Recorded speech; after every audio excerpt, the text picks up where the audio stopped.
Check one, two. What is good, ladies and gentlemen? Wonderful morning, wonderful afternoon, wonderful evening, just depending where, your time zone is and what place you are in the world. Definitely, man. I hope you're doing great. Greetings and salutations, man. Renee Box Young wanted to go live, man. Flash live. Quite a bit of things to talk about, that I want to talk about in this session.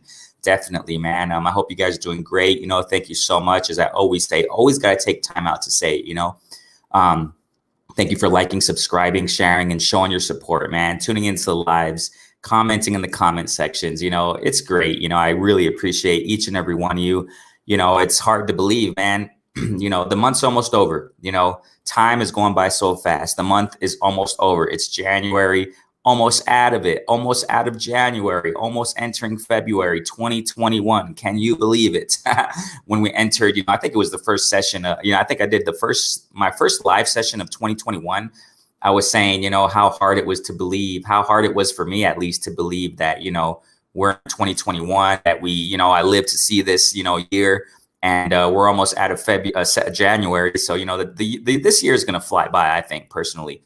Lots of changes politically speaking. You already know I don't really talk about politics, but changes all over the place, and I hope that this year gets better. Lots of people are already saying, that this year's starting off kind of to a bad start to a certain extent with certain deaths or what have you. Matter of fact, I think I mentioned it in a couple lives ago that, other countries, coming back with that second wave, I guess you call it, right? Coronavirus, whatever, that's still going on, so the reason why I say this is because a lot of people saying that, this year started off bad, but, I got hopes. I'm optimistic, man. So, yeah, we got my guy, Kurtis Anderson, the historian, in the building. Heck yeah, man. How you doing, Kurt? Hey, good, Renee, man. What's going on with you? Not much, man. You know what? I just let you know, Kurt. Ever since this year started, I'm trying to do a different approach on my lives. As you see, I've been going lives more in the mornings, just for my timing. Maybe in the future I'll be able to do, Saturday afternoons like I used to, or in the afternoons or something like that. But because of my schedule and things like of that nature, I'm still not studying yet in my semester in school, so back to studying my degree. So I'm gonna be back at that very soon. But it's best for me in lives in the morning. But when I go lives, I'm trying to do something different. In the beginning of my live sessions, I kind of do a chit chat thing, man. So if you don't mind, Kurt, can we just chit chat a little bit just to warm up the mic a little? No problem, man. No problem at all. Awesome, man. So generally speaking, Kurt, I don't think I've asked you, how has your new year been so far, man? Well, it's been pretty good. Before well, I have chronic health issues, man, but I enjoy life, man, because you know I pray every day, and I lived a great life. I used to live like a fast lifestyle. It was just fun going out and going to jazz concerts and house music festivals and restaurants. But because of my health and COVID, things has changed. But I'm into movies and of course sports, boxing, music, books. So I exercise my brain by diving into a lot of things. I got the business with my wife. I'm a father, so I keep busy. My life is very productive and fulfilling. That's awesome. And one of the things that, to get at that point that you're at, not many people reach that. You know what I'm saying?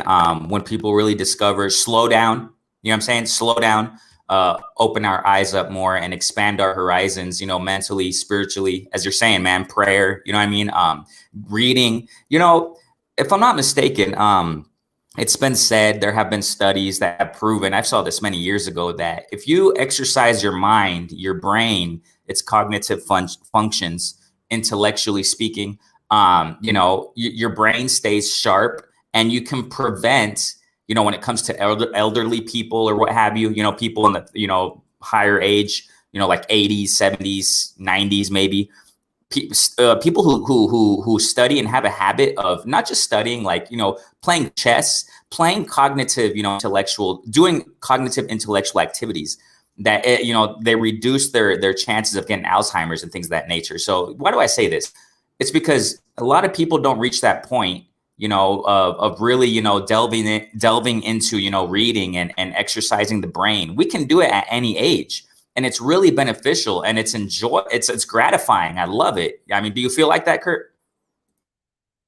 Absolutely. Mine is a terrible thing to waste. When it's said when older people slow down, they like keeping busy because they're afraid that if they don't keep busy, that something bad will happen. They'll pass transition on.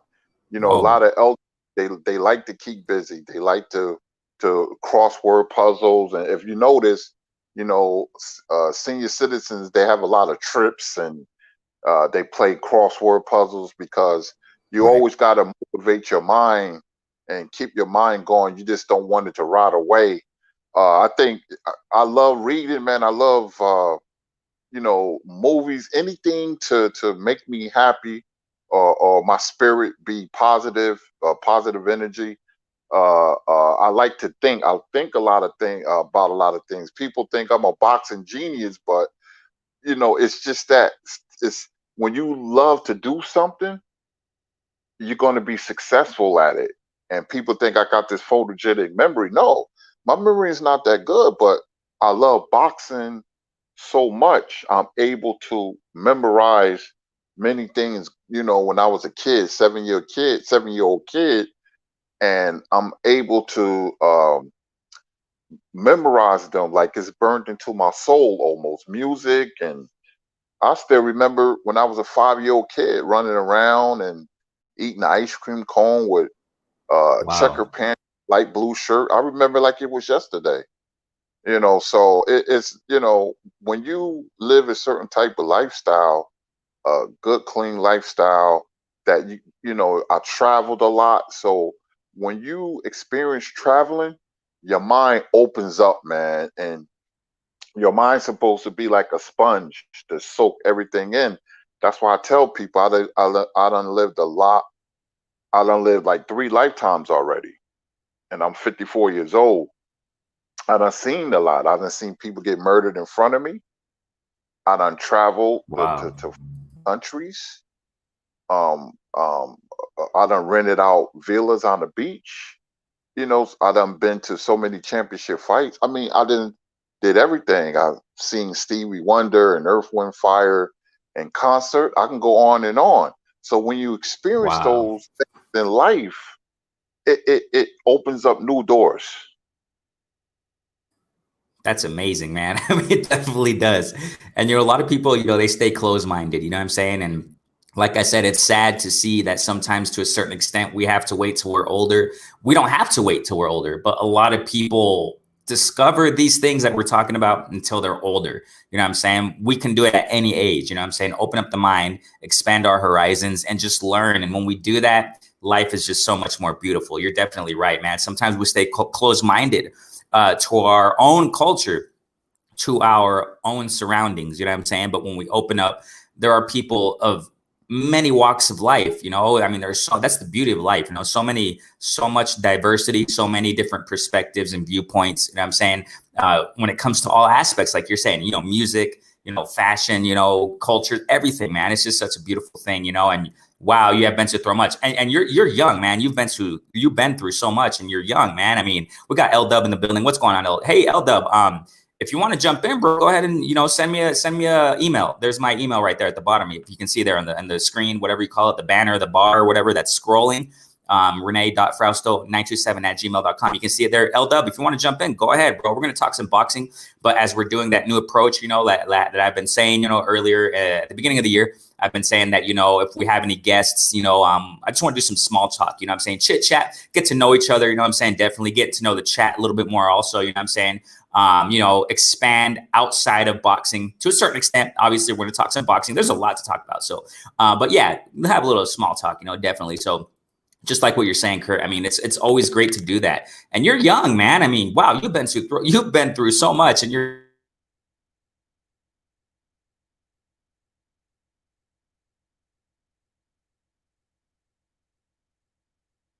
You there, Renee?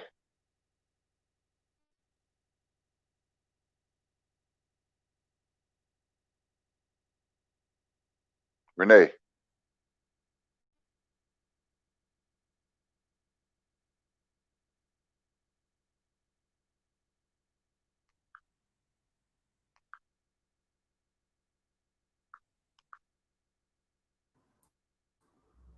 Check 1 2. You there, Kurt? Can you hear me? Yeah, gotcha. Yeah, just it just cut off just a moment. Yeah, it's like I was saying, like you know, the mind is a horrible thing to waste, man, and we really gotta cherish our minds, man. It's a beautiful gift that we have. You know what I'm saying? And a lot of people, unfortunately, they waste it. And like you're saying, you know, they waste it with drugs, they waste it with contamination, clouding up the brain, can't think clearly, and it's just the brain is so amazing. Did you know that? If I'm not mistaken, scientists there have been studies that have said that that have shown that the brain is much more advanced than any modern supercomputer. Did you know that? Like it's like a mystery still. Yeah, a brain, like I said, a mind is a terrible thing to waste, man, because it can soak in so much information. I'm talking about decades and decades on top of decades, man, and you memorize so much. I always thought the brain was amazing, man.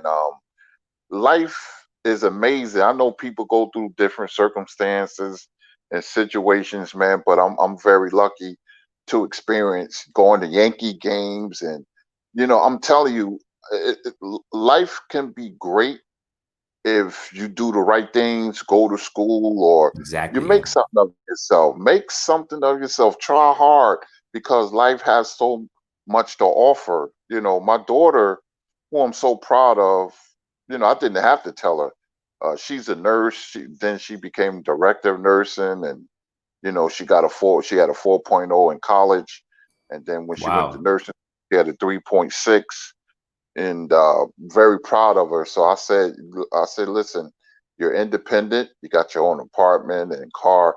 You don't need a man to take care of you. You can take care of yourself. Independence is a great feeling. You can do what you want to do when you make decent money. And I was lucky to make like decent money. I was a homeowner at the age of 19. My father bought me my first home, and then the year he passed away, right after Hagler Leonard fight. And Whoa. then I bought my second home by the boxing gym. I used to go to this boxing gym, Lenny Shaw, and I saw a for sale sign on a home, and I bought that. So I had, at the age of 20, I had two homes, and plus I was working Awesome. on shipping docks. And then at the age of 24, I went to trade school, became a certified electrician, and I retired from that. Me and my wife got the business. My wife also is a nurse. She's been a nurse for 30 years. So when you find your niche and be successful in life, money is important this way. Money, because it allows you to live a certain type of lifestyle. I love music. I love Stevie Wonder. I love Earth, Wind, and Fire. I love Billy Joel and Steely Dan, going to Yankee games. And I've been to Madison Square Garden at least 130 times. I always been around. Wow. I've been around fighters since the 80s, Rocky Lockridge and Johnny Bumpus and all guys, the Toledo brothers, because luckily I come from a boxing city, Paterson, New Jersey. The movie with Denzel Washington, Hurricane, that's based off a guy in Paterson, New Jersey, my hometown, Reuben Hurricane Carter. It just seems like boxing followed me. Not only that, but I played football. We had little league, baseball, and growing up. See, well, how I grew up, it was a lot different because there were jobs in the neighborhood. You had football. Junior State Colts was a football team. Little league, baseball, like I just said. So it was many things to do. Library, the boys club. I've been reading books since I was 7, 8 years old. I was studying boxing history instead of the comic books. All the kids, Awesome. Spider-Man and Incredible Hulk, but I was studying fighters like Harry Greb and Benny Leonard, Jack Dempsey, and that's why I know so much. And my father uncles, they was also boxing historians, but my father was a hardcore Southern man. Like if I had a cold, I wouldn't take cough medicine. He was running hooch, that's moonshine, from Right. Virginia to New Jersey, and this corn liquor. He would have these grapes in the basement, fermented grapes, and he would make corn liquor, and I would drink that. That cold would be knocked out of my chest, man. and that's how he was. He believed in owning something. Wow. Didn't have much of an education, but he owned a Mr. Fix-It shop in Patterson. He's a fix refrigerators, and so my father gave me an infrastructure in my life, and we bonded through boxing. So boxing became sentimental, and not only that, he taught me to be a man. He said, always walk with your chest poked out. He believed in having self empowerment and pride. He said it's very important, and I never forgot that. I never forgot it, and you know, I'm 54 years old. Like I said, I done lived a terrific life, man, and I wish people can experience, just living your life and being happy. But you must have peace with yourself, and that's where God comes in. That I pray every day, man. I don't miss a day. I think about God every single day, and I'm very, very grateful. And I'm very humbled, man. I'm very humbled, and God is great all the time, man. But I live my life a certain way, and it works for me. That's facts. That's facts. And like I said, man, it's unfortunate. And your dad sounded like, yeah, he's an amazing guy, man.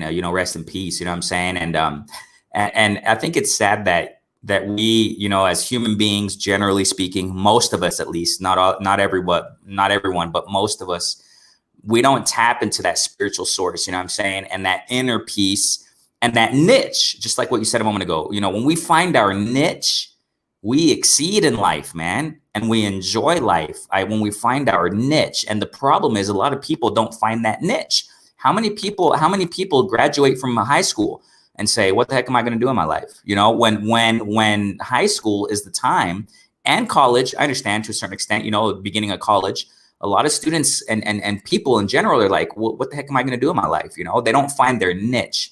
And when you find your niche, and then you start honing, because if people don't find their niche, they're not going to be able to hone their skills. Like, for example, my niche, it's several things I do, but one of them where I'm excelling in, thankfully, is teaching, and a teaching career in academia. I love it, man. I just new things all the time. And I guess this, to a certain extent, I'm growing, I'm honing it. You know what I'm saying? My oral abilities, to a certain extent, being an orator, I guess you can call it, right here with YouTube and things like that. The boxing stuff. I just love it. You know what I'm saying? Several things I do, and when you find your niche and you hone that skill, those skills, life just becomes a lot more interesting and a lot more fruitful. And you get better and better, and you bless other people. That's what it's about. It's not about the person who has it. It's about, distributing it and blessing those who listen, and the hearers and the receivers of it. You know what I'm saying? That's what it's about, man. Definitely. And that's awesome. I remember, on Facebook the other day, I saw that you posted about your daughter. I think she was dressed in a nursing, I think Kurt cut off. You can jump back in, Kurt, when you can. And his daughter, I think she was dressed like in a nursing outfit, stuff like that. So it's great stuff, man. Very successful daughter, awesome stuff. Because thankfully, Kurt's daughter has Kurt as a father. Awesome, man. Awesome to have Kurt as a dad. Oh, we got you back in, Kurt. It was a kid. There, Kurt. You good, Kurt? Yeah, it's all good. It's all good. You there? Yeah, you there? Just try to come out and come back in, Kurt. Maybe it's a little connection deficiency. I just had it a moment ago too, so it's all good. No problem, man. Let me just shout out who's jumping in the building. Be that, I call you be that queen. That's what I'm talking about. Be that queen. You're a queen, girl. You know what it is, man. L-Dub. Oh, you're just listening. It's all good, man. Just listening with work. Yeah, that's fine. That's fine. Yeah, that's fine. No problem, bro. No problem. Chen Smoke is in the building. Also, Southside Music. What is going on? We're gonna talk some boxing. Yeah. What's up, Kurt? People don't find their niche. They're not gonna be able to hone their skills. Like, for example, mine. I think I can hear myself. Oh, you're just listening. It's all good, man. Just listening will work. Yeah, that's fine. That's fine. Yeah, that's fine. No problem, bro. No problem. Chen Smoke is in the building. Also, Southside. I'm hearing my playback there. Oh, I think it's because Kurt. I just had to mute the mic real quick. I think Kurt's hey Kurt, just try to jump out and jump back in. Maybe that's probably why, bro. I'll put your mic back on right now real fast. All right, I'll put the mic back on real quick. Southside of Music, man. Bruce goes in the building. Thanks. So we're gonna talk some boxing, obviously. Lots of things to Can cover. you You hear know what I'm me? saying? But I just Can want you to hear do. me, Renee? Yeah. You're good. You're Oh, good. Yeah. You there, Kurt? yes, I'm here. Yeah, you there? Yes, can you hear me? Perfect. All good, all good. You know how it is with the signaling, man. It's all good. Yeah, like I was saying, Kurt. Thank you guys for jumping in the building, everybody. Chance Smoke, all you guys, man. Thank you guys so much. Like I said, guys, chat. And I explained to Kurt and those who are maybe new, those who are just jumping in. Yeah, it was right. Be that queen. Yeah, it was kind of crazy, huh? Yeah, you know how it is with technology and internet and stuff like that. So it happens. Like I was saying that, when it comes to live sessions now, from now on, since 2021, something new. You know what I'm saying? With guests, when we have guests here, honorable guest Kurt in this case. I just like to do some small talk, man, chit chat a little bit, grow from each other. Definitely. And I love it. So like I was saying, Kurt, a moment ago, your daughter, fortunate, your family is fortunate to have you as a father, as a husband, et cetera, bro. That's some good stuff, bro. I love it. So Kurt, let's get into it, man. Let's get into this. I love it. Did you see Showbox last night, man? Yes, I did. Yes, I enjoyed the fights last night. There were two fights.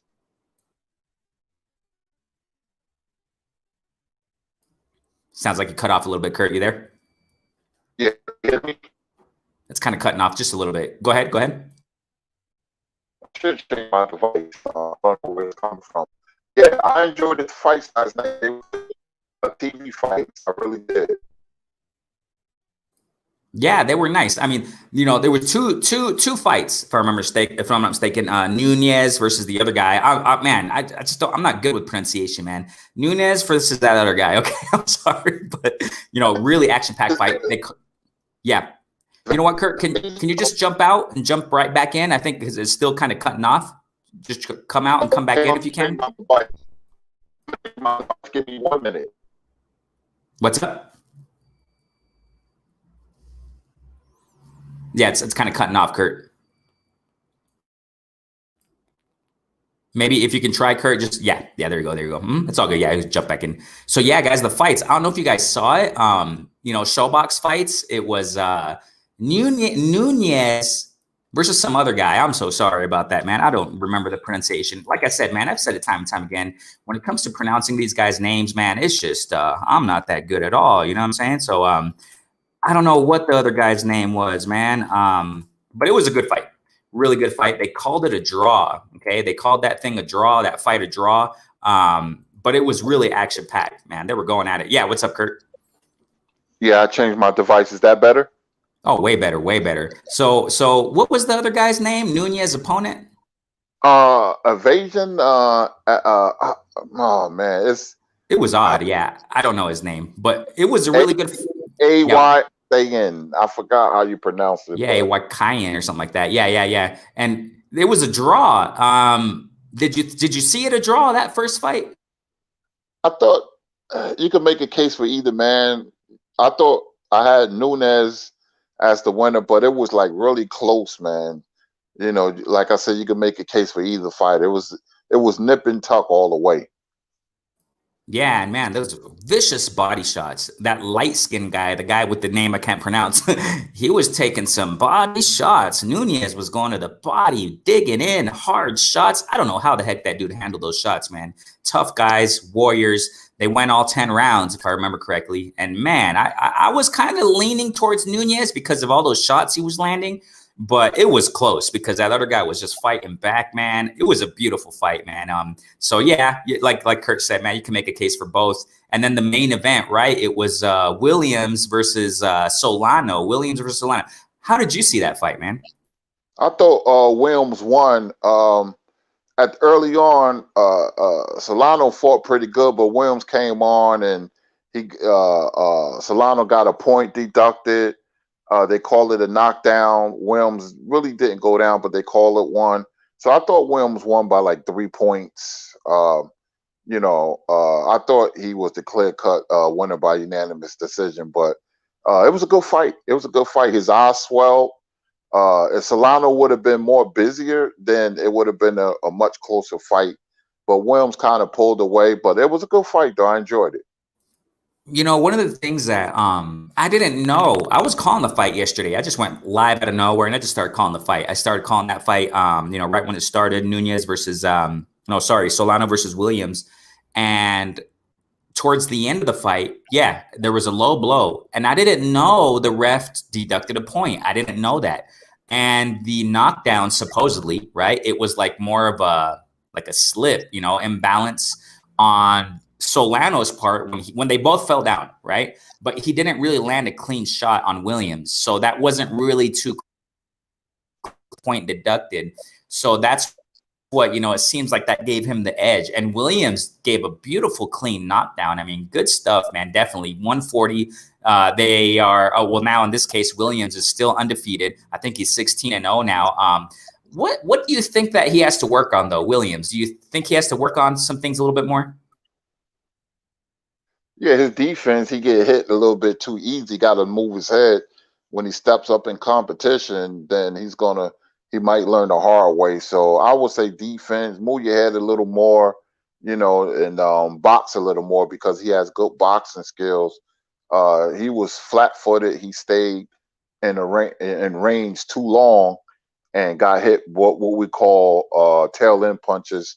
So he has to work on his defense and use the jab. Use the jab overtime. A lot of fighters, especially young fighters, they don't use the jab enough. So he can work on those things and be better.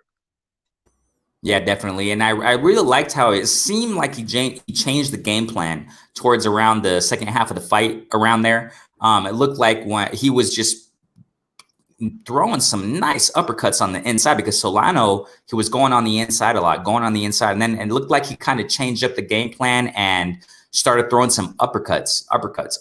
Beautiful landing on the inside, man. Beautiful stuff. And definitely, man, he has to use more of that footwork, jabbing a little bit more. But was it just me, Kurt, or did it look like he was kind of getting tired towards the end because he was clinching up a lot and he looked exhausted? Did you see that? Yeah, his mouth was wide open, and when you get tired, you get hit much easier, and your defense gets sloppy. So yeah, he was like really really tired, and he was clinching. He could have won the fight even easier, but I did see that his mouth was wide open. 7, 8, 9th round, he did get tired, Renee.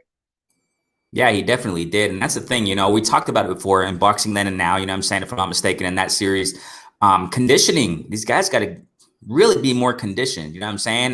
Definitely more conditioned. But, they're up and coming prospects, interesting fights, beautiful fights. And it was a Wednesday night, man. It was also, if I'm not mistaken, 20th anniversary. Do you enjoy Showbox, Kurt, all these years? Oh, absolutely. I've seen so many fighters that came through the ranks, man. Ricky Hatton and Andre Ward and Tyson Fury and Earl Spence, just to name a few. It's a great platform for young fighters. And the card in February, I think they're going to be on Wednesdays now. And that kind of reminds me of Tuesday night fights. I always did, for some strange reason, I love to see boxing on weeknights. I think it's a good perimeter for young fighters to be showcased on cable or network TV during the weekdays. You're trying to find something to watch, and you have Exactly. boxing. It's been a great vehicle. Exactly. That's pretty much what is Showbox on Showtime when you're over there in the States? Yeah, Showtime. Hmm. Okay, because down here it's on ESPN. Yeah, it's on one of I have like 3 ESPN channels. I got 1, 2, 3. So yeah, I watch it on ESPN Showbox down here. Isn't it kind of weird? They kind of changed the channels down here, but that's exactly what it is. Wednesday night, beautiful night, man. I was having a nice night, ate a nice dinner. It was raining yesterday most of the day, and then I went home, ate a nice chicken soup, man. Beautiful stuff, got full.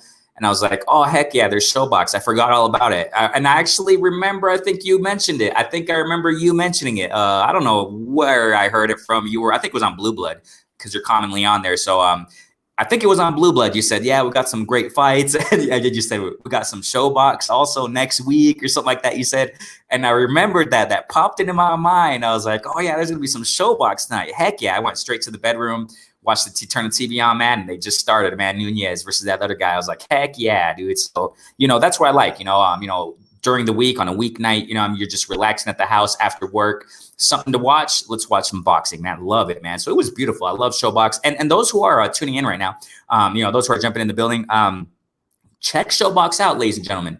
You will see, up and coming fighters, and eventually, sooner or later, hopefully, right, they will become big names, in the sport, and it's definitely worth watching Showbox. Another thing, real quick, Showbox sometimes, those up and comers, you see more competitiveness, you see more action in the ring sometimes. Ain't that right, Kurt, with those up and comers? Yeah, because they're eager to prove that they belong. They're hungry. They want notoriety. The bigger the fights, the bigger the purses. They want their name to be etched in boxing fans' minds. They want that status, and plus they want legacy. So they're eager to put on good shows.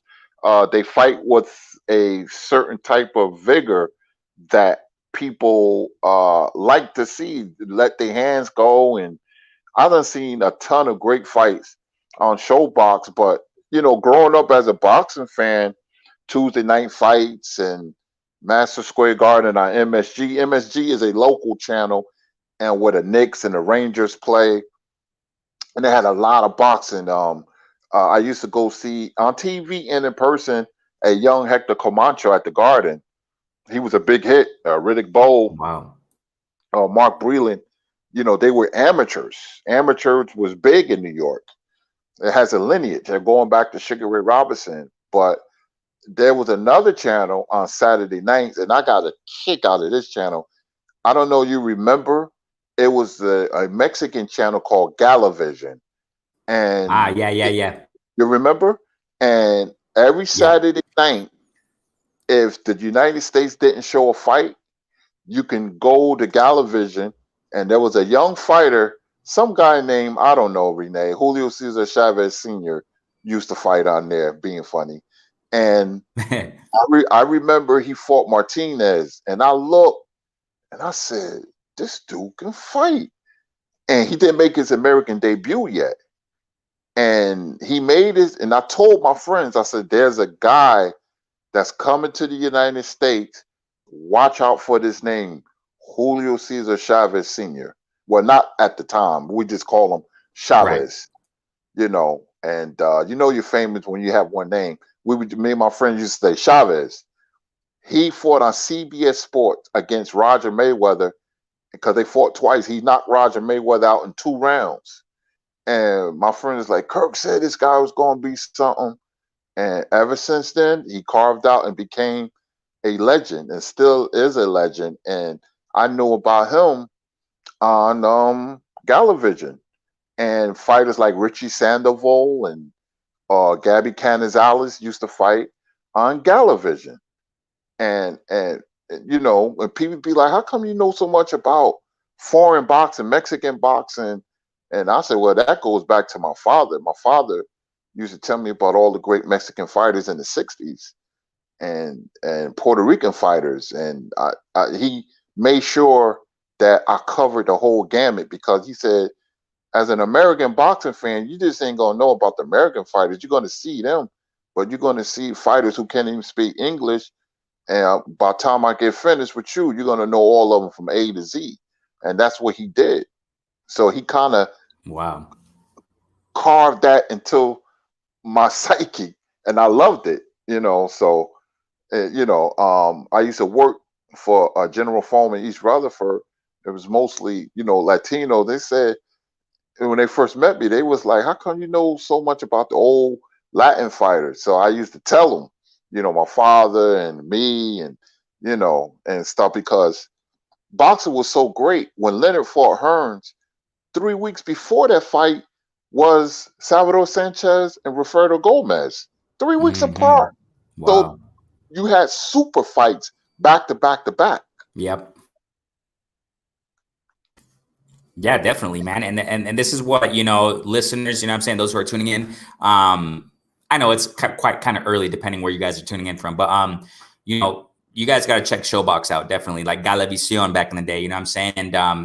And we get more here down here in Mexico. We see lots of, local meaning national fights here down in Mexico, man. Up and coming fighters, in small little venues, and that's how I get to know some of them down here, and it's great stuff. I discover some of them. Same thing with Showbox. You know what I'm saying? Y'all got to tune into Showbox, definitely, man, because I remember seeing J-Rock long time ago there in Showbox, Caleb Plant. I mean, the list goes on. You already know. And, Devin Haney, and just so many fighters that you can discover, from Showbox. So definitely you guys got to tune in and check that out, man. So let's get to some, we got Bruce Goes. How you doing, Bruce Goes? He's in the building. What's going on, Bruce?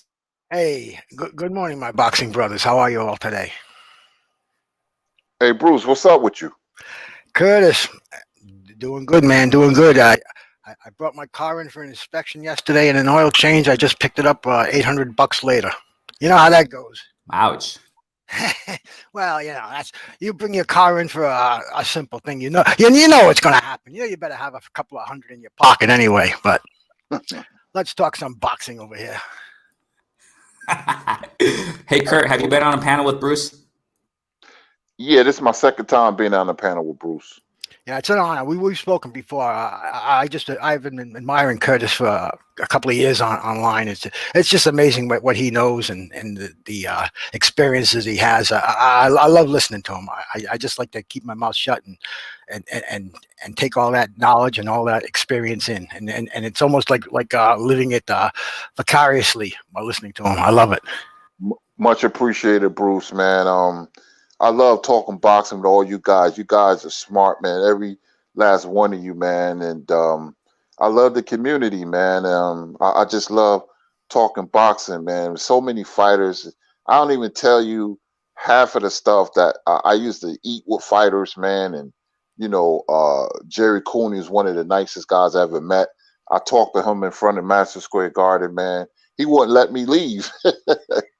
But that's what kind of guy he is. Jerry Cooney is a sweetheart of a guy. You won't believe how nice he is, man. No, I would believe that. I've never met him, but I've seen him in a lot of interviews. Jerry Cooney had so much potential. Everybody knows he had a left hook that could knock a wall down. But unfortunately, I guess it was poor management, and he didn't get the right fights. And I guess he was going against all the Don King fighters back in the day, and he just never reached his full potential. I saw a lot with Jerry Cooney, but he was the great white hope, and he unfortunately he didn't want that tag. He hated that. You know that, and Jerry was such a nice guy. He would never downgrade a fighter. And Kurtis has told me this about Don King wanted him to use the N-word in a press conference with Jerry Cooney, and he refused to do it. That's true. The fight was already hot. And see, the media plays on a black and white thing because you can never go wrong with it because of the sordid history. And he said in the New York press conference, he said, I want you to call Larry Holmes the N-word. We're going to put hot sauce on this chip. And Jerry Cooney said, are you crazy? He said, I'm not doing that, and we talked about it. And, plus his management was trying to exploit him. They called them the Wacko twins. Yeah, Mike Jones and Rappaport. Yeah, and they exploited Jerry. And no man can live up to that pressure. America needs you, and America, it's just too much. Tommy Morrison didn't want it. Who wants that? Who needs and wants that pressure? Some guys just want to fight and be successful, but the powers that be, want otherwise. And Jerry just wanted to fight, man, but they ruined him. If he didn't have that pressure, then he would, and he performed well against Holmes, but it just got to him. And, he was never the same after that. But Jerry was a nice guy, man, and it was a pleasure meeting him. But I've been around fighters since the mid '80s, man. When I was 20 years old, and I used to call into a boxing show called Art Rush Jr. He knew more about boxing and than anybody, including Bert Sugar. Bert Sugar used to be on his show, and I used to call up, and Bert said to me, "Curtis, you asked me questions that nobody asked," because I used to ask him about Philadelphia, Jack O'Brien, and Tippy Larkin. These are guys that's never mentioned that were great fighters. And then he was like, "What you want to ask me today, Curtis?" So I got a cake. It was Monday through Friday, 6 to 9. They were boxing historians. Bill Gallo was a cartoonist for the Daily News in New York. Jerry Eisenberg was a boxing columnist. He's like 90 something years old. They all dead except Jerry Eisenberg. Jack Newfield. Jack Newfield was a great boxing historian. Hank Kaplan, all of those guys like Dan Raphael and what's the other Asian guy? They don't know what I know. Nah. I will cook them real fast, but because I come from a certain type of school, that old school projector, newspaper clippings, that type of thing. I'm a historic. I know modern too, but I'm a historic kind of guy, and I watch a lot of film, Rocky Marciano and Ike Williams and guys like that, man. Yeah, I love those old fights, and the reason I come here is to get the current boxing situation. But being an old guy, I always seem to drift back to those classic fights, and they're just not fighters around today like they were back then. And I always go back to them to compare them, and there's really no comparison. Like I can imagine a middleweight like Marvin Hagler today, what he would do to guys like Canelo and the Charlos. There's just not, there aren't fighters like that around anymore. And even Sugar Ray Leonard, man, as talented as he was, he just had that meanness in him where he could turn it on, and all feelings went out the window. He turned into the perfect fighter. There's just not fighters like that anymore, and that's why I hate to keep drifting back to him, but I can't help it when I look at this current situation today, and I look at where I came from, and it's the way it is. And I try to get into this new situation, the A side, the B side, and all these arguments and negotiations and term sheets. I'm not familiar with any of that stuff. I'm familiar with seeing boxers in the ring. This fight is making so much, the other fight is making so much, and they go in there and give us the greatest show two men can give us. And that's what I love about boxing. All this other stuff to me is distraction. What do you think about that, Curtis? Yeah, it's hard to get used to. If the old guys are still alive, they'd be rolling. Well, they're rolling in their graves because the money is involved, and social media has been a gift and a curse. And fighters not fighting each other. And like I said a few minutes ago, Leonard Hearns fought in September. You had Salvador Sanchez and Roberto Gomez, another super fight, fought late August. They're 3 weeks apart. So it was nothing like growing up in that era seeing super fights. You had Aaron Pryor and Alexis Arguello. Those fights was made quickly. It was very few fights that passed us by, like Pryor Leonard or Pryor versus Duran, that was almost made because the Pryor's manager was at fault. But we've seen a lot of great fights, and I don't want to just you don't want to get used to mediocrity. When you're used to a steak, why eat a hot dog when you can have a steak? And that's just how I feel. I just come from a certain era where fighters got the fights done. I mean, we had good fights, but we need super fights. It just takes too long to marinate. And we have the fighters, but the fights are not being made, quickly enough, like super fights. So you look at a guy like Sugar Ray Leonard, he had 3 super fights in a year and a half, like the 2 Duran fights in '80 and the Hearns fight in '81. So that's what I'm used to. It's just like, it's funny how music and boxing go together.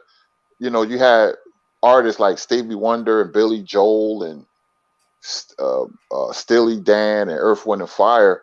I love music, and music today, forget about it. Forget about it. Just like the Italians said, forget about it.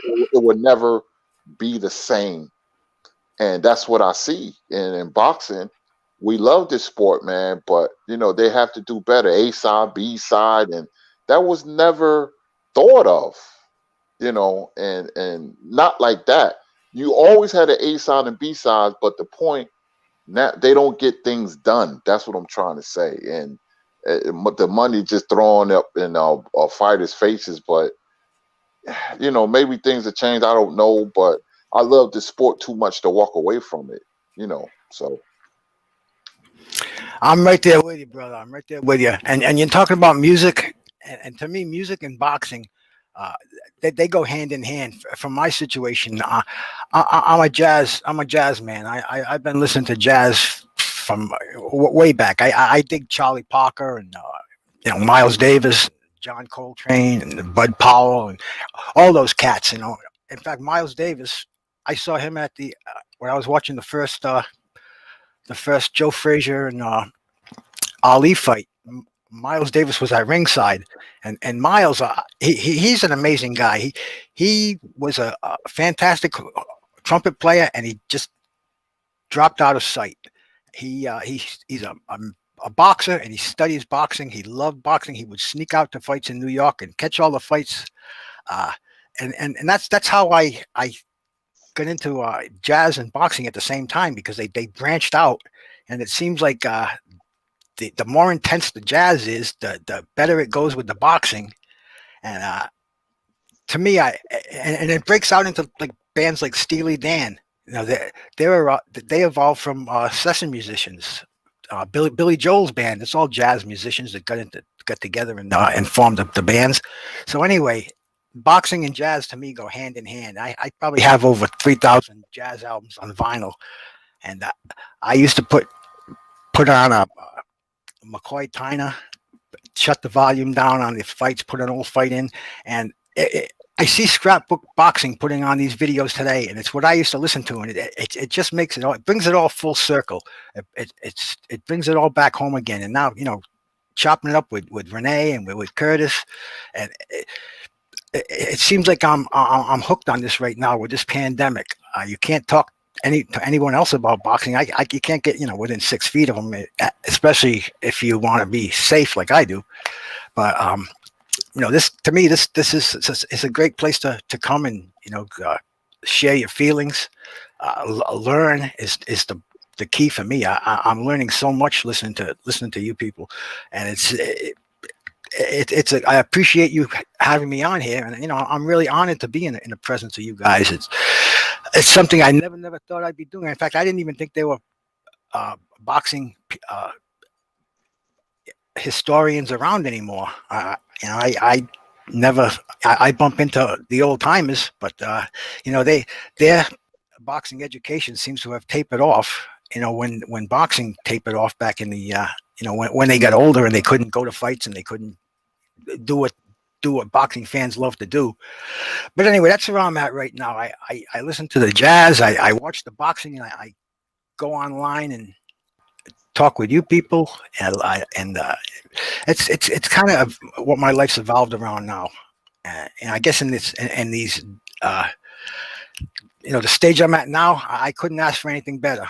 I call you guys my family, because I choose to call you my family, because you are right now. This is the people that I see every day, the people I interact with, and 10 years ago, if somebody told me I'd be doing this online, I'd say you're nuts. I'm a hands-on kind of a person. I miss touching people. I miss shaking hands and hugging and kiss, everything that goes along with it. But this is a very, very nice alternative. And I don't know where I'm going, but I just can't thank you guys enough for accepting me into this. Definitely, man. You always support, and we ain't hear from Renee, the host, because we got so much to say. But I'm just soaking it in. It's all good. Bruce is a staunch supporter, man. He's in every chat, man, and we need guys like that. A guy who has vast knowledge and vast experiences, man. And so, this what I mean, you're gonna have nonsense, every trolls and stuff like that, and people Right. disagree. But nevertheless, we are a boxing community. We love talking boxing, and uh, what it is. And I found out by accident. I was in a quiz, and I was getting the questions all right. I didn't think it was a big deal, and it was Marlo's Corner, and they used to have a late night quiz, and they was like, "Who is this guy? He's reading from Google." I said, "No, no, no, I'm not. No, I'm not." So they invited me on this show, and they wanted to know if I was legit, and I start answering the questions even faster. So Blood Boxing said, "Who is this Curtis Anderson?" People was telling me he's looking for. So I'm like, I, it's no big deal, because I've been in so many quizzes, and I did the 81, 82 heavyweight series with him, and my name took off after that. A lot of people knew who I was after that, but it's just the experience, that I had with boxing. I was very lucky, come from boxing cities, and I'm too a big jazz man. Bruce Gold's, John Coltrane, Love Supreme is one of my favorite jazz albums of all time, and Miles Davis, Kind of Blue is a classic, and Wes Montgomery and Dave Brubeck. So I'm a big jazz fan. It just seems like jazz and boxing go together like peanut butter and jelly. Yeah. Yeah. Definitely, man. Definitely. Let me get to the comments real quick, man. People jumping in, man, chatting away here. Good stuff, right? Let me just get real quick, man. We're gonna get definitely to and this is why I have you guys on here, man. I learned from you guys, man. It's just amazing stuff, man. I love it. And you guys are very rare to find people like you guys, man. Definitely. That's why I love having you guys, man. I love hearing you guys. Bruce Goes here says, yeah, Ali Frazier 1 was on Monday night. Oh yeah, you're talking about some fights that they have aired recently. L Dub said ESPN knockout, yes. And then L Dub adds that Bo versus Golota 1 was on Thursday night. Man, that's awesome. And then, that's true. Yeah. Hearns Leonard was on was a Wednesday night. Brusco says here, and then L Dub says John Buddy was big on MSG. Good stuff right there, man. They used to show felt form fights. Woman boxing is big in Mexico. Be that queen. I'm an hour from OKC. I love watching fights. It makes me so happy. Oh yes, definitely good stuff right there, man. Continue to say Larry Holmes deserved more credit than he got, and I hate the way. She continues to say, I hate the way Larry was treated compared to other boxers. Man, Southside of Music talks about the old school here. I think Bud Crawford's style is old school. Shakur Stevenson. I also think Jerome Ennis is too. There are several fighters out there that have that. Lomachenko. The problem with a fight like Bud is his old school ways is killing his modern day negotiations to make big fights. What do you think about that, Kurt? Yeah, well, he's just not in a good situation. I don't think Bob Arum has the confidence in his fighter that he needs. His contract is up in October. He needs to leave Top Rank. It's just business, and go to the PBC. That's where all the welterweights are at. And, he's just a man without a home. That's what it feels like. He should do that, but knowing Bud, who knows? We have to wait till October. I'll take one more fight just to fulfill, just to stay busy, and go somewhere else that he will be more appreciated. Bob is at the point now, if you're not making a profit, then he doesn't really need you. It's business. It's not it has nothing to do with integrity. It should be about integrity and professionalism, but it's not. As what fighter you can make money off. And he said he could have bought a mansion in Beverly Hills by the money he lost off Bud Crawford. So when your promoter tells you that, it's time to leave, man. And October be here in no time. So, let's see what happens with Bud in October. If he resigns with Top Rank, then that would be a head scratcher. It's over right there. It's over, right.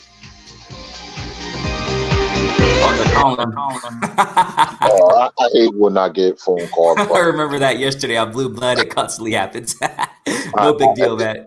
Because it scares me. I got a loud ringtone. It scares me.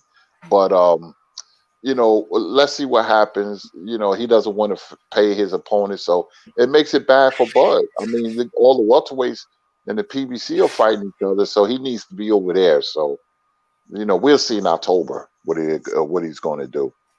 Yeah, definitely, man. Let's get real quick to chat one more time here. Just real quick, man. Just to update with chat chain with Ice is in the building. Thank you so much. Southside of Music, man. You guys jumping in. Thank you guys so much. D Hodges in the building also. We got here. Southside will continue to say Miles Davis saw music in different colors from everyone else. Man, good stuff with exactly how music and boxing connects, man. Love it. You know, D Hodges, one more time. Thank you so much, man. Thank you for jumping in the building. Be that queen, says Bruce. You're a great person. I'm happy. Yeah, definitely, man. I'm happy we all met, man. Definitely, man. It's just a beautiful thing, man. How we can all connect here, you know, through these platforms and things of that nature, man, all day. Same with a lot of folks on you. Exactly. Yeah. I haven't enjoyed everyone but that's how it goes. Yeah, exactly. I love almost all of them. Yeah. I mean, yeah.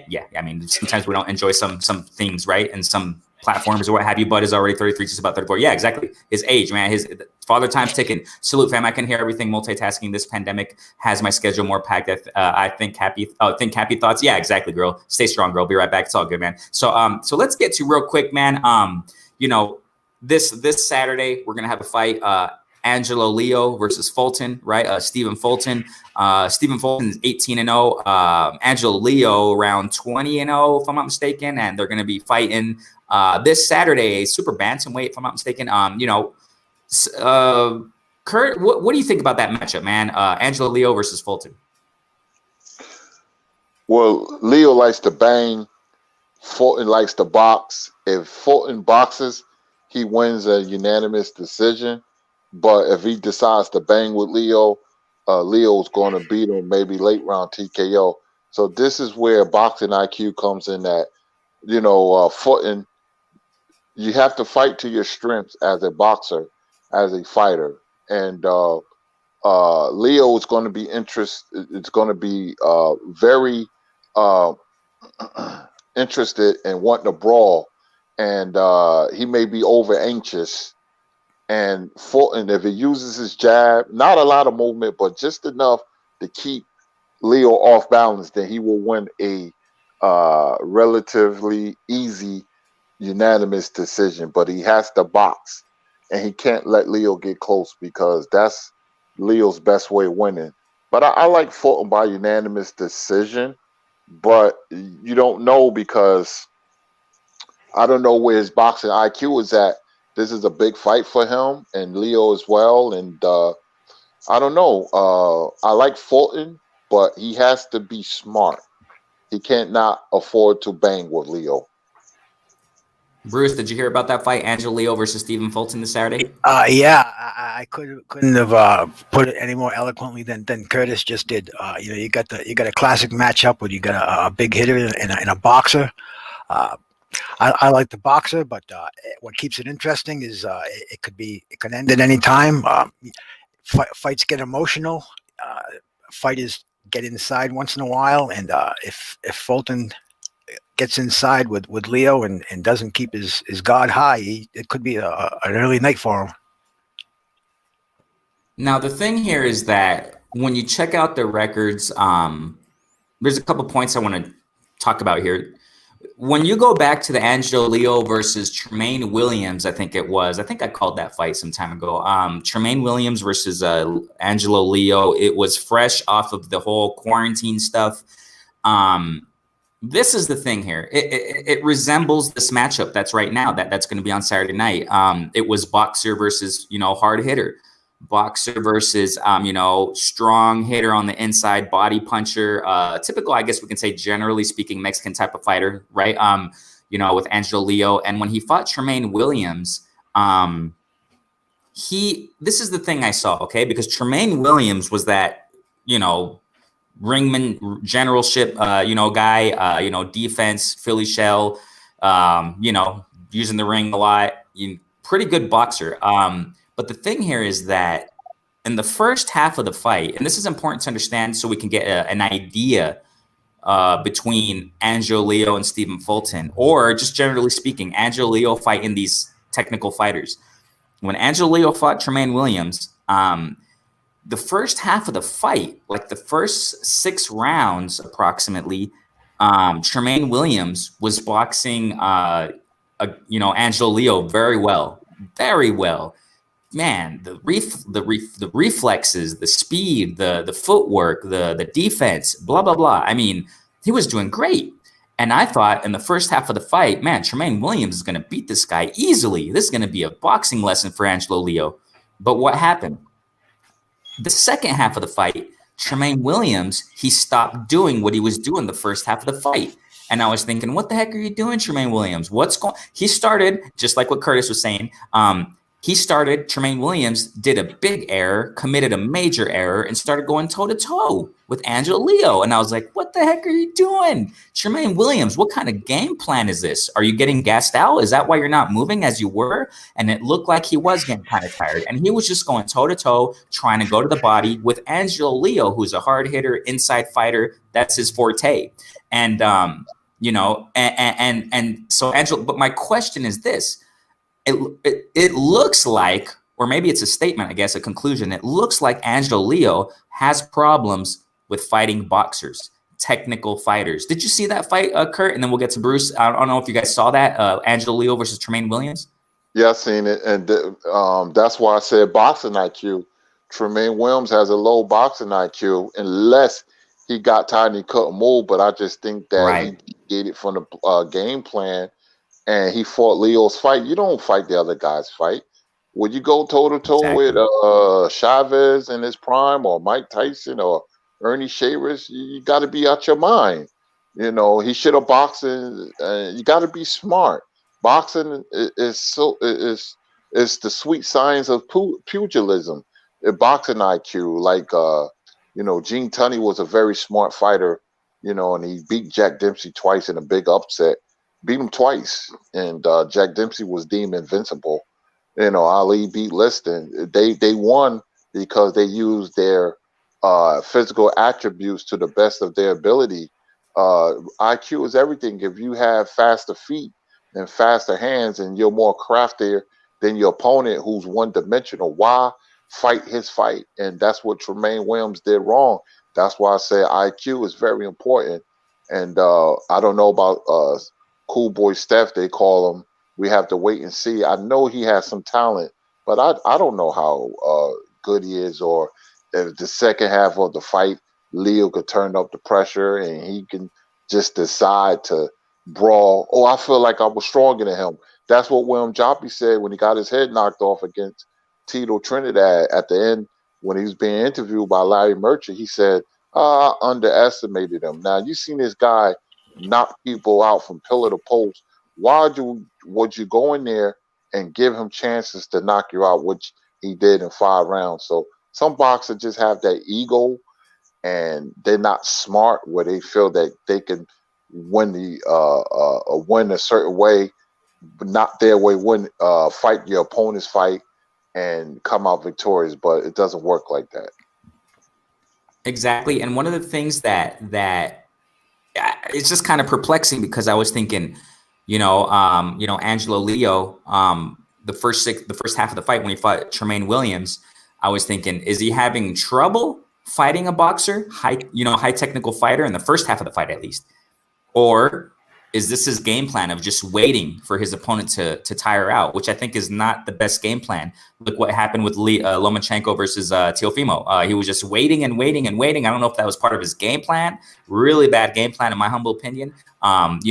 Or was it Angelo Leo having problems against a technical fighter like a Tremaine Williams, which exactly what Kurt said. I mean, that IQ wasn't high IQ with Tremaine Williams' game plan, because the second half of the fight, he either got gassed out and tired and just stopped moving around, because it takes energy to do that, the defense. And people don't think that. People don't think that, using footwork and using receiving punches or what have you, using defense, upper body movement, it gets tiring. So, maybe Tremaine Williams got gassed out, or maybe he just, his coach in his corner was saying, you know what, go toe to toe with him, which was quite foolish to do that. Who knows, right? But so we'll see, man. I think Stephen Fulton. I agree that I think Stephen Fulton's gonna beat this if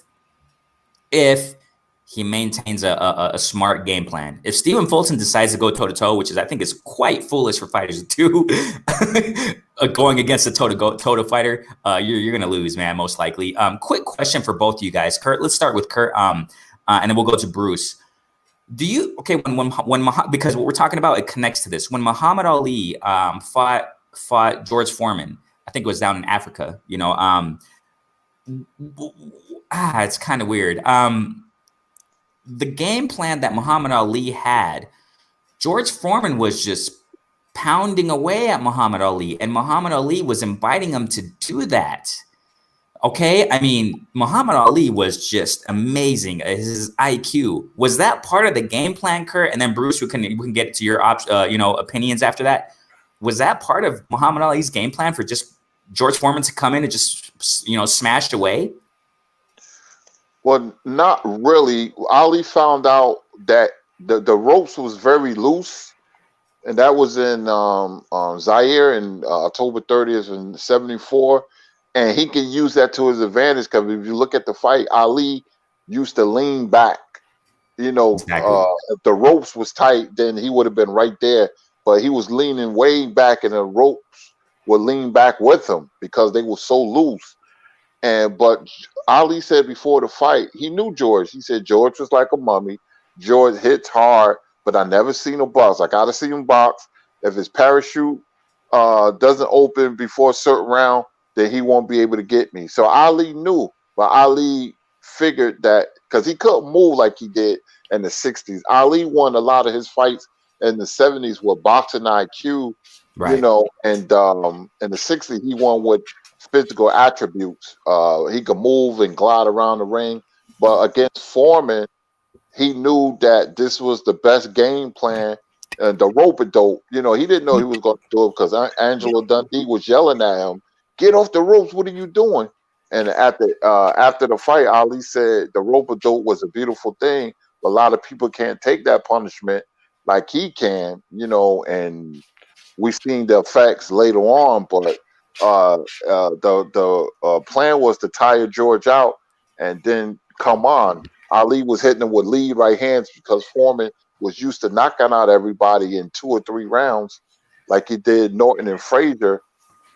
That he was going to get tired. I mean, he was 40-0 with 37 knockouts, and he hardly went the distance with everybody. And Ali just wanted Foreman to waste his energy. Then he started hitting him, and then he started coming on, and he got George out of there. So that wasn't a plan, but Ali just came up with it and said, I'm going to use this. And that's what great fighters do. They can make adjustments on the fly. That's a mark of a special fighter. Wow, I want to continue on that point. But Bruce, what did you think about that game plan that Ali had against Foreman that night? That was amazing. That amazed me. I actually thought Ali was going to get murdered in that fight. Foreman was knocking out everybody. He was the new Sonny Liston on the block. I just didn't have the faith in Ali that I had before that, after that fight, that I had before that fight. I just didn't. I thought Ali wasn't the Ali of old, and obviously he wasn't. But I think one of the things about Ali is he learned he could take a punch, and he put his body out. He let George Foreman blow his wad and punch himself out. His corner was telling him, "You got to fight, you got to move, you got to dance." And Ali was, "I know what I'm doing. I know what I'm doing." Wow. And he didn't know what he was doing. He proved me wrong, which I was so glad he was. He proved a lot of other people wrong, and that was an awesome fight. That was a fight where Ali, from Ali the beautiful boxer, became Ali the, I don't know what we could call him, but he had everything. He had defense, he had offense, and even when in that 8th round, or I think it was the 8th round, when he knocked Foreman out, he hit him with that right hand, and he watched George circle around the ring a couple of times. He could have nailed him with a 5-piece combination, but he just admired his handiwork. George went down, and that was the second the reincarnation of Muhammad Ali. It was a beautiful time to be a boxing fan, man. It was so enlightening. It was the 70s. Things were changing. Muhammad Ali was on top again. It was the best time in the world to be a boxing fan. And this is exactly, I've said it time and time again. Kurt already knows, when I had, Boxing Then Now, that's why I made that, created that episode. We got to continue back to that series. But this is because when I talk about current fights, And depending on what you guys say, you guys bring that historic viewpoint. We see it. History repeats itself. History repeats itself. And that's why I like to connect past fights and styles to now when it comes to, in this case, Angelo Leo versus Stephen Fulton. And we can go on with other fights and examples in modern times. Kurt, real quick, what's the danger? Because, we see it sometimes, it happens sometimes when fighters bring that game plan, they try to tire out their opponents and let their opponents, punch away and do their thing. And then they attack after their opponent, quote unquote, gets tired. It doesn't always work. What's the risk of that happening, Kurt, when fighters think that and do that? When they try to tire, they wait for their opponent to tire out like Muhammad Ali did against George Foreman. That's a big risk. I mean, what's the risk of that approach? You there, Kurt? Oh yeah, I was on mute. No problem. The risk is, you can get caught with something lucky and get knocked out. It doesn't work for everybody, even though I've seen a couple of people, have the same mindset of Ali. That happened with Klitschko when he fought Layman Brewster. He just got tired, and Brewster let him punch himself out. But the difference with Brewster, he was punching back. Ali wasn't hardly punching back, and you're absorbing punishment. Many fighters can't absorb that kind of punishment, especially from a heavy-handed guy like George Foreman. I mean, George Foreman was a brutal puncher, man, and Klitschko's a good puncher. But the trick, I've seen a lot of fighters, they'll punch back, but they will let the opponent get tired. There's a saying, I'm gonna take them into deep waters, then I'm gonna drown them.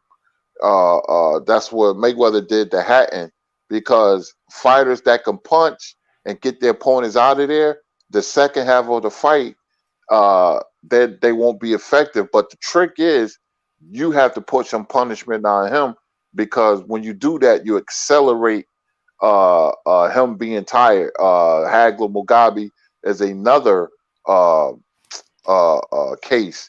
But Ali didn't hardly do anything. He threw lead right hands, but right. Foreman was just, using his body, as a punching bag. And who's to say that, and down the road it would have some lingering effects. You don't do that. It worked for Ali that night. I think rope-a-dope is just maybe certain fighters can do that in one night, but nobody wants to stand there gets pummeled like that. But he did it because that's the way. That was the best way he could beat George Foreman. And that rope-a-dope, that approach, it worked for Ali, but it doesn't work for many fighters. And fighters got to understand that. I think that sometimes fighters just get too carried away and think, oh, Muhammad Ali did it, I did it, I can do it, or I'll take this and I'll do it. But it's doesn't work well. Yeah, go ahead, Bruce. No, that rope-a-dope, I've seen it imitated, but I've never seen it duplicated. I think that was, to my knowledge, that's the only rope-a-dope that's ever really zapped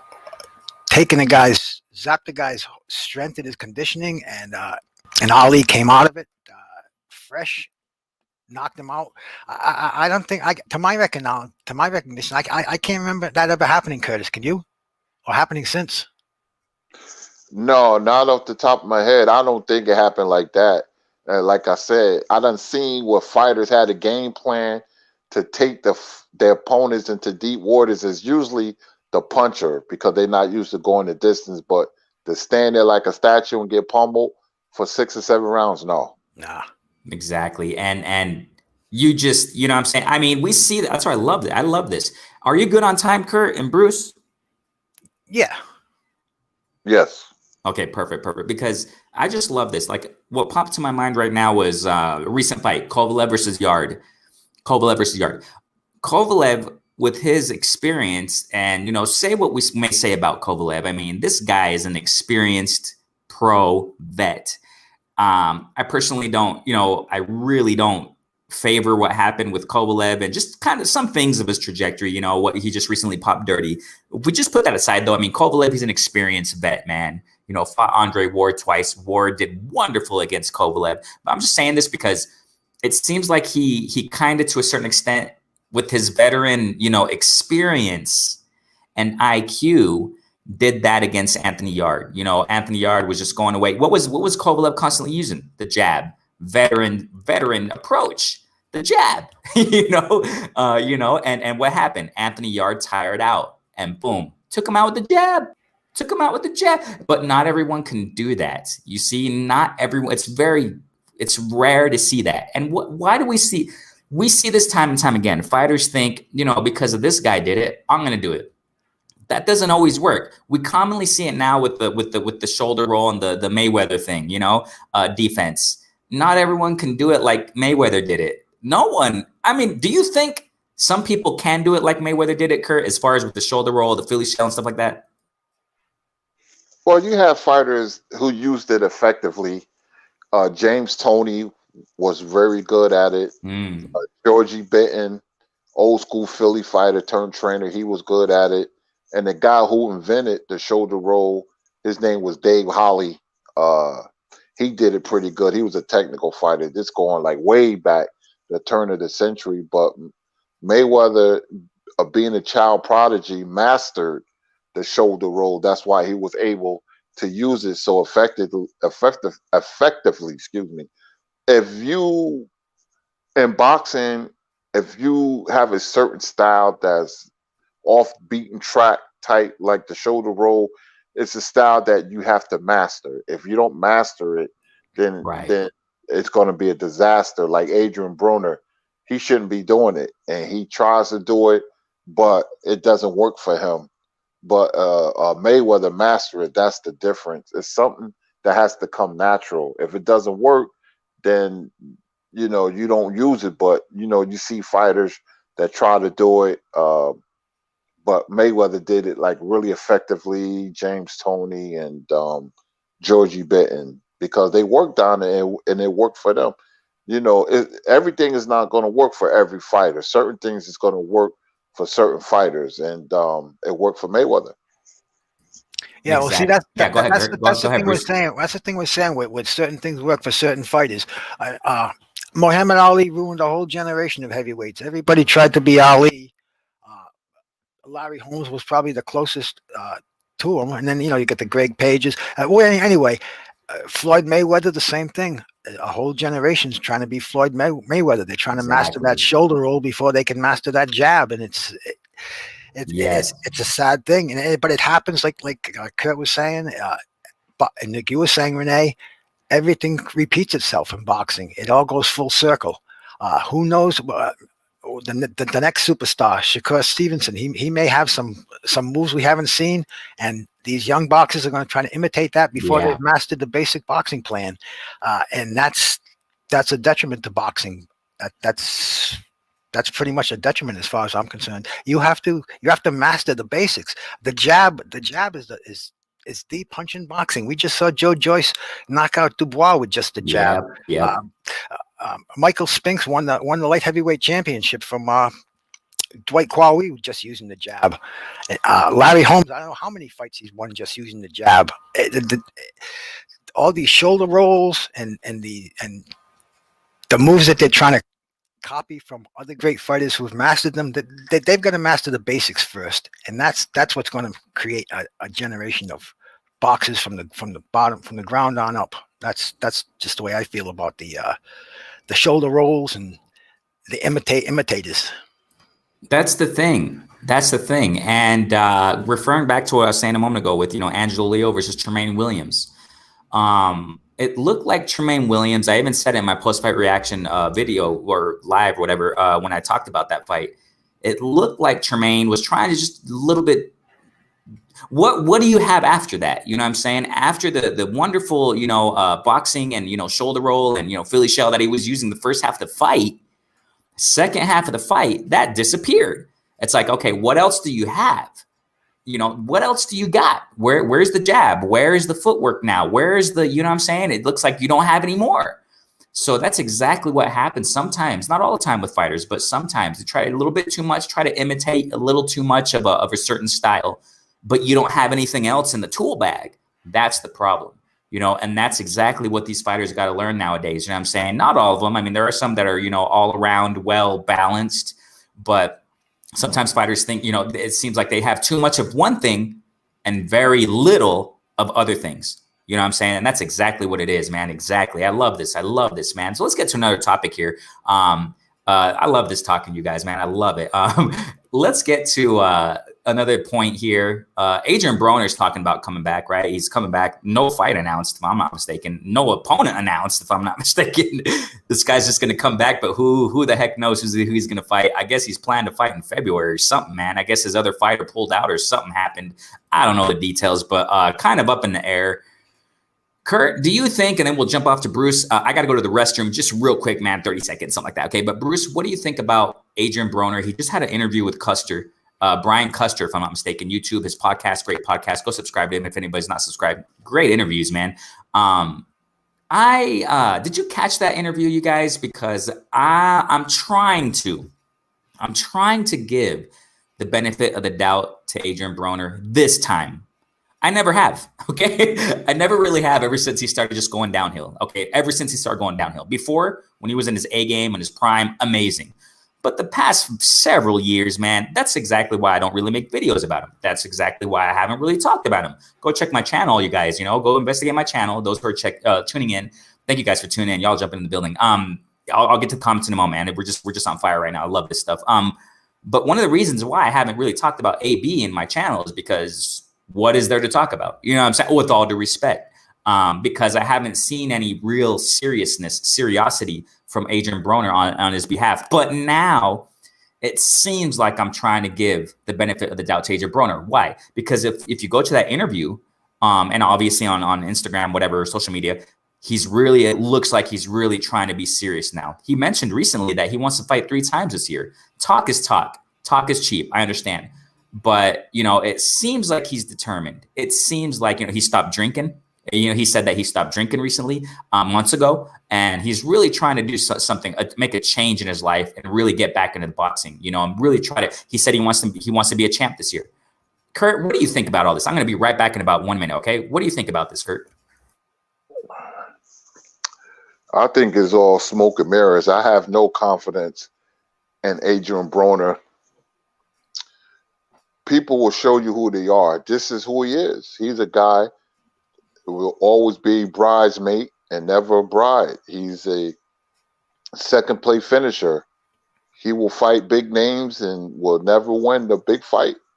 Manny Pacquiao and Marcus Maidana, you know, Mikey Garcia, you know, he came up short for a reason. He just won't let his hands go, and that's who he is. You know, he wasn't as good as I thought he was, especially when he beat Tony DeMarco. I thought he was on his way, but he lacks intangibles. He has some talent, but he can't put it all together. And when a fighter doesn't have intangibles, then he's going to lose a lot of big fights because he can get away with it with lower to mid-level fighters. But, you know, when you start fighting the Mikey Garcias and them guys like that, then it's going to rear its ugly head. And I don't see Adrian Broner being champion again at 140, especially if he fights somebody like Regis Prograis, whoever, somebody's good. I just think that, you know, he's going to be an entertaining fighter. When he gets in the ring, he's not going to let his hands go and then going to claim, oh, I won that fight, just like he did Manny. You know, he said he's going to fight 3 times. I don't think he's hungry anymore, but I don't think he'll win another championship. That's just my opinion. Yeah, no, I agree with that 100%. To me, that's a classic example of wasted talent. You know, he came from the streets and he just couldn't get away from the streets.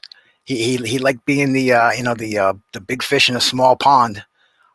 It's happened to so many fighters. You know, here in Rhode Island. In fact, going to another sport, in basketball, we had Marvin Barnes way back, and Marvin was unbelievable. He was. He could have been one of the top basketball players of all time, but he couldn't get off the streets. He just couldn't get that street life out of him, and that's the same that I can see with Adrian Broner. whereas whereas Tank went to Las Vegas and got away from that, and he's a champion now, and everybody's talking about him. Whereas Adrian Broner, he said he quit drinking. How many alcoholics have just said, "Oh, I quit drinking. I quit drinking"? In fact, I must have said it 100 times myself, and who hasn't? But it's not what you say. Like my buddy Will says, Ill Will. It's not what you say; it's what you do. And if uh, he's got his chance to do it now, Broner's got to make a move. He's not going to have any more chances after this. He's past 30 for a lighter weight fighter. That's but when you start, you go downhill after that. Obviously, I don't have faith in Adrian. Adrian was a great boxer, a multi-titleist. I don't think he's going to make any noise now. In fact, I'm not even sure he's even going to fight again. It takes a lot to get in that ring, as we all know. And when you get when you get a little older, the joints hurt a little bit. You just don't have that hunger anymore, and you just can go out the door, and all your buddies are out there, and you're the man. And that's the way I see Adrian Broner now, and it's sad because he had so much talent and so much talent that just went untapped. Right. Kurt, did you? I'm sorry, I went out just for a second. Are you giving him the benefit of the doubt, or you don't believe it? No, I don't believe it. I don't believe in Adrian Broner at all, man. People will show you who they are, and this is who he is. He talks a lot, and I don't think he's ever going to be champion again. Wow. Let's get to the chat real quick, you guys. So we got here Southside Music saying, do you agree? Thank you guys for jumping in the building, man. Phil J's in the building. Thank you so much, man. ASAP Sam, thank you so much for jumping in. Y'all are jumping in the building. I really appreciate each and every one of you. Go ahead and hit that like. Mel and Ryan, I see you, bro. Thank you so much for that support, throwing that like up. Thank you so much, man. We got Southside Music, and I want to throw this question to Kurt and to Bruce, saying here, do you agree that boxing is as much about distance and position as it is in actually throwing punches? Let me just throw my quick my input just real fast on this. I think it is. I think it's not just throwing punches, because that's how fights are judged. It's not just judged about throwing punches. You know what I'm saying? But Kurt, what do you think about that? Oh, absolutely. Distancing, man, it's everything in boxing, because it allows you to control your opponent and neutralize your opponent. Mayweather was a master at distance. That's why he was able to neutralize somebody like Canelo, Manny Pacquiao, two fighters that are you seeing how tough they are, and he made them look like amateurs almost, because that's distancing. He mastered that. Like I said, it could neutralize your fighters, your opponent's offense. You're not in range. I remember Roy Jones and Vinny Pazienza fought, and I remember in the corner, Pazienza said, "I can't reach him," but he could reach Pazienza. That's because Roy got the distance down. And I remember when Bernard fought Kovalev, and Bernard said after the fight, "I couldn't get the range. I couldn't reach him." So that's very important, distancing, man, and because it allows you offensively, you can hit him, but he can't hit you because of foot positioning and distance. So that's a like a really good question that people don't think about. All the good fighters, they had that ability to make you miss. He just made you miss by a hair. I remember when Floyd said when he got hurt by Shane Mosley, he said, "I got too close. That was my mistake. I made a bad mistake. I was too close to Shane. He was able to hit me with that right hand." So fighters, when they can master the distance, they're going to be like really successful. Definitely. What do you think about that, Bruce? Oh, that's a true fact. Mastering the distance is just one of those many tools that a elite boxer has to have in his case. You keep your opponent at the end of your jab, where you can just shift, move a few inches, and nail him with a right hand. You can do that all night. Absolutely, keeping a fighter at distance is key. You don't want to let some little bull get inside and crack you in the ribs all night. You want to keep him at the end of your jab, keep him wondering, guessing, off balance. That's the secret of boxing right there. Distances. It's so key, Renee. It's absolutely key. Beautiful question. Beautiful question. And matter of fact, we have here, let me just get real quick. Oh, Cursor, I see you, family. Cursor, the sniper. What's going on, family, man? Thank you so much for jumping in the building, man. Be that queen. I think you got to change that name. Like Blue Blood said to Drew Titan. Change your name to Druth. Druth Titan. I want to say to be that. I was change your name to be that queen. That's what I'm talking about. You're a queen. So she says, it all matters. Total package. Exactly. You don't want to be predicted. That's facts. That is big facts right there, Queen. Thank you guys so much for jumping in the building again. And you guys are totally right. I mean, and we see, I'm saying, several fighters up in, yep, Southside of Music says it right here. Exactly. ASAP Sam says it too. Devin Haney, exactly. I think can do the shoulder roll too. Oh yeah, he can. There are several fighters who can use it, and they use it very effectively, but they don't just depend on it. That's the thing. You know what I'm saying? There are a few fighters who use it, but they don't just depend on that. You see what I'm saying? That's what I'm trying to, and that's facts. So ASAP Sam, you're definitely right, man. I got here. Haney uses it today, and Teofimo uses it sparingly. Right. Yeah, as far as the shoulder roll, I think that's talking about. So yeah, definitely. And Haney, I like his all around skills. And that's exactly kind of what I want to talk about too. That's something I want to point out. I just made a video about that. Haney, I want to just talk about just a little bit about Haney, okay? And I want to hear Kurt and Bruce about this, concerning this, that, Haney, Kurt, do you think that Haney is gonna? I talked about this yesterday. I made a video almost 20 minutes long, man. And I had to talk about this because Haney just talked about recently that he's getting ducked. That, and in his words, he thinks that he's getting ducked by several fighters out there in 135. But Haney, do you think that Haney may possibly turn out to be another Demetrius Andrade as far as the situation that Andrade is in, or another maybe Bud Crawford, as far as the situation that he's in the welterweight division, another Ennis, maybe Ennis, because Ennis, he talked, his father, trainer, shouts out to him, talked about, he had an interview and he said that, Ennis was avoided by 15 welterweights. They didn't want to fight him. And that came from a source from Showtime. Another, Rigondeaux, another Luis Ortiz. The list goes on and on, man, with certain fighters that are very highly skilled and they're just being avoided. They don't get the big fights. Do you think that Haney might be in that situation, Kurt? It's too early to tell. It smells like that. It smells fishy, almost. I just think in boxing as a whole, they're not fighting each other, but the zone, people criticize it, but it pays well, and they do get you fights. So it better being on the zone and Top Rank. If I was a fighter, I won't want to be on Top Rank. No, sorry, buddy. Right. I will pick the zone. It's a little too early to tell because that's a broad question because none of the lightweights are fighting each other. I don't know how good none of those guys. I don't know how good they are. Ryan Garcia, Tank, and Teofimo, and they could beat each other, but we don't know that. It all depends who progresses the fastest. But if they don't fight each other and they fighting other guys they know they can beat, we still is not going to know. We're not going to know. Like, okay, Teofimo fighting Kambosos, that's understandable. He just came on fighting Lomachenko. But after Kambosos, I want to see because he don't have a lot of fights at 135.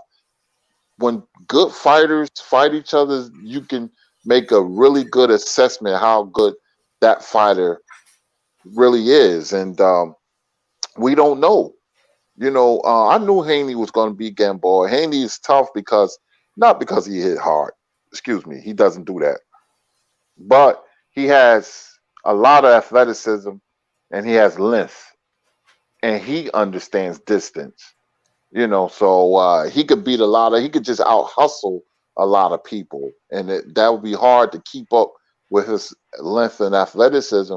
But the jury is still out on all those guys because I still don't know how good they are.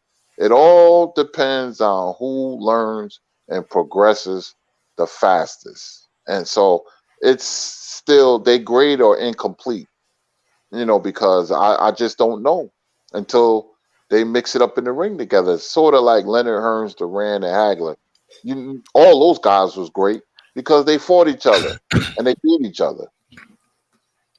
And you know the thing is, these reporters are calling these guys the Four Kings now, and that is so crazy. Like you're saying, the Four Kings were the Four Kings, and they fought each other. These guys, we don't know how good they are. Everybody's claiming that they're the champ at the lightweight division. You've got 6 belts out there that are called world champions, and we want the belt that Carlos Ortiz defended, and that belt right now is worn by Tank Davis. And the WBC belt, it's the regular champion. These franchise champions and these super champions, excuse me, those are ceremonial belts. They're basically awards. Jose Sullivan was saying that the other night when he was on the barbershop. The WBC makes the emerald belt for the Floyd and Pacquiao fight. They made the Black Lives Matter belt. They made a belt for Roy Jones and for Mike Tyson. So it's out of hand. But the thing is, the WBA is just as shady. Carlos Mendoza was the president. His son is the president now.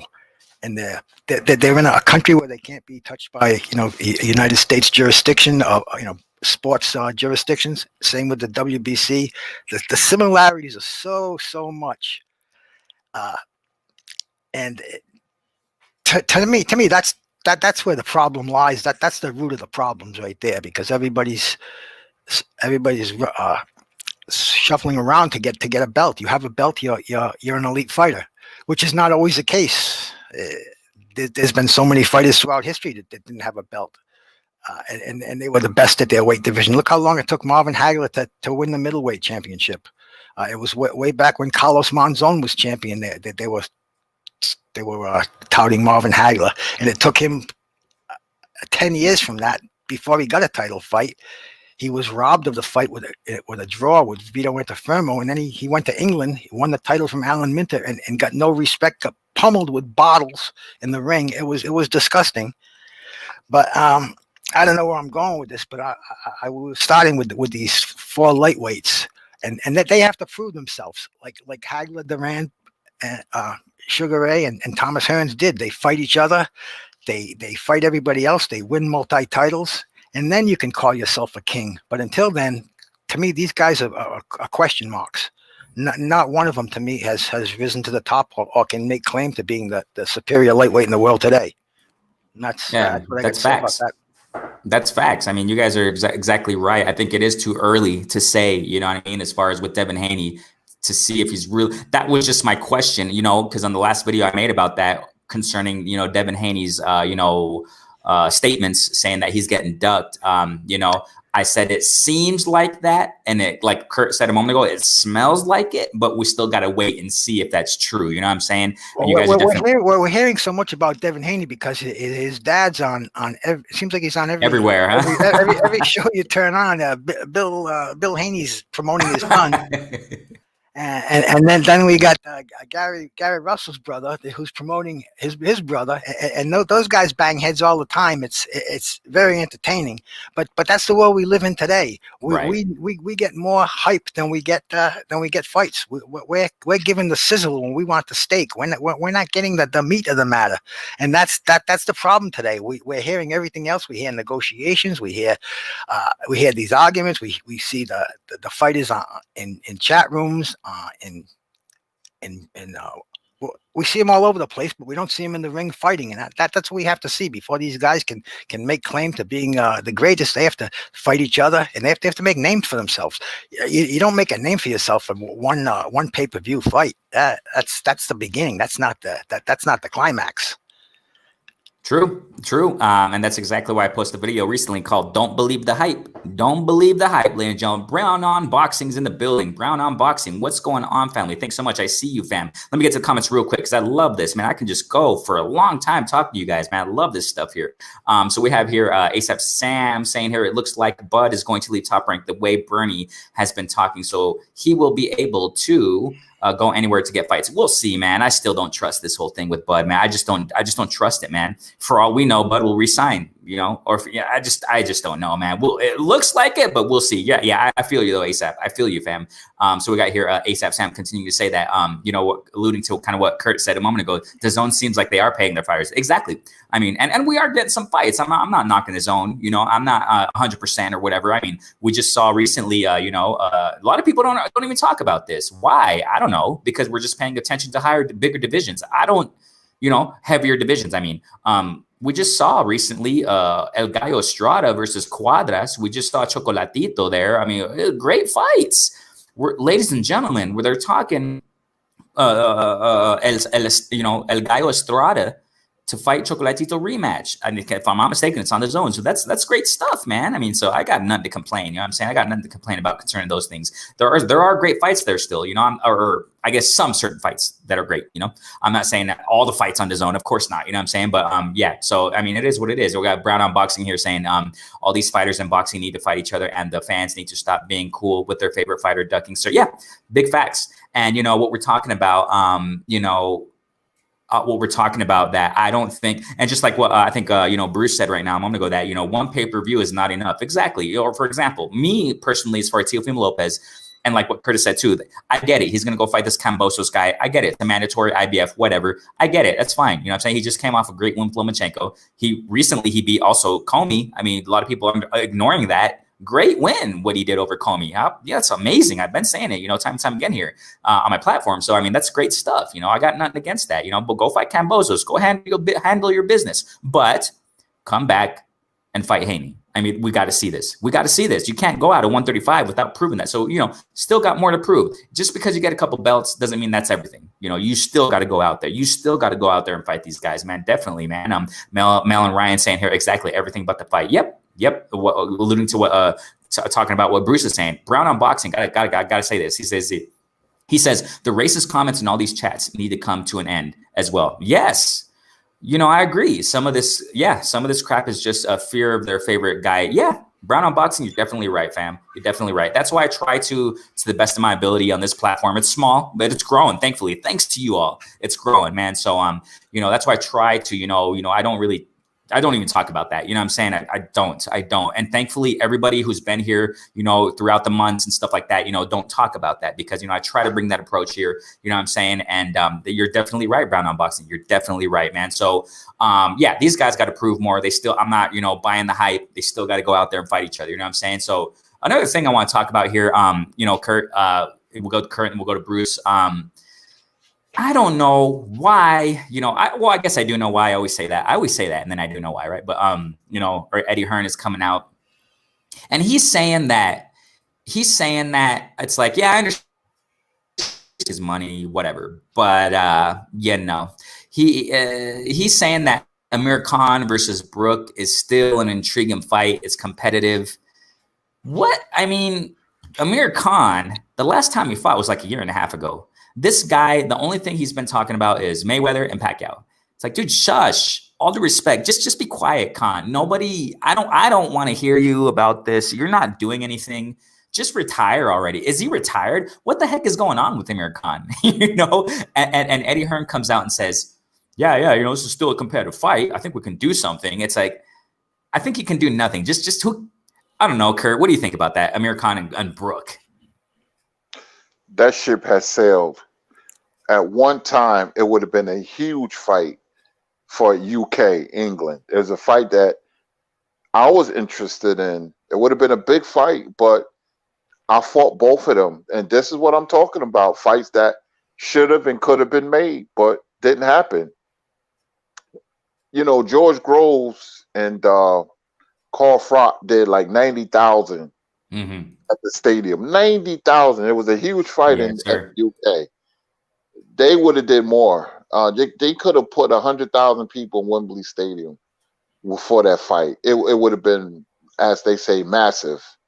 They like to use that word. And they let a lot of money and legacy slip through their fingers, especially a boxing-starved country, which boxing was invented in the UK. You got to make that fight. And it didn't happen.